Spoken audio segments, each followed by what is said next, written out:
السلام علیکم سامعین، 14 سفر المظفر کی تاریخ شروع ہو چکی ہے۔ 28 جولائی ہے۔ خبر کا عنوان ہے دیوبند میں 17 سالہ لڑکے کا قتل۔ خبر سنی تفصیل سے۔ مغربی اتر پردیش کے ضلع سہارنپور کے قصبہ دیوبند میں 17 سالہ لڑکے کے قتل نے آج منگل کی شام عوام کو اس قدر مشتعل کیا کہ لوگوں نے لاش کو سڑک پر رکھ کر جام لگا دیا۔ آمد و رفت متاثر ہوئی۔ ہجوم اس قدر زیادہ ہوا اور بھیڑ بھاڑ اس قدر ہوئی کہ پولیس نے لوگوں کو روکا، لوگ مانے نہیں، تب پولیس نے لاٹھی چارج کر دیا۔ بتایا جاتا ہے کہ پولیس پر پتھراؤ بھی ہوا ہے اور پھر بعد میں بھگدڑ مچی ہے، جس میں 4 افراد زخمی ہوئے ہیں۔ جے پرکاش حلوائی دیوبند کوتوالی علاقے میں سکھ نگر کالونی کے رہنے والے ہیں۔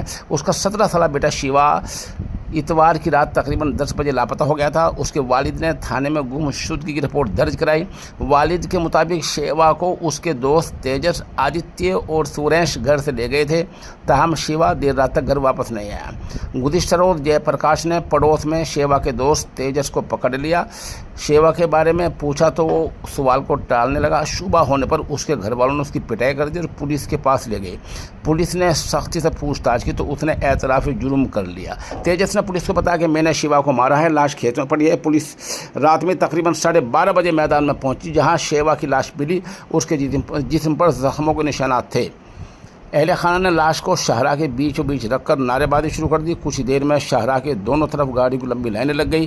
احتجاج میں خواتین اور بزرگ بھی شامل تھے۔ جب پولیس نے ناکہ بندی ختم کرنے کی کوشش کی تو دھکے مارنے اور دھکے دینے لگے۔ اس کے بعد پولیس نے لاٹھی چارج کر دیا۔ جواب میں گاؤں والوں نے پولیس پر پتھراؤ کیا۔ ہنگامہ آرائی تقریباً 3 گھنٹے تک جاری رہی۔ انتظامیہ نے بیان جاری کر رکھا ہے کہ صورتحال قابو میں ہے۔ آپ ہمارے ساتھ بنے رہیں۔ خبر اگر دیر رات یا کل اپڈیٹ ہوتی ہے تو اس سے بھی آپ کو مطلع کیا جائے گا۔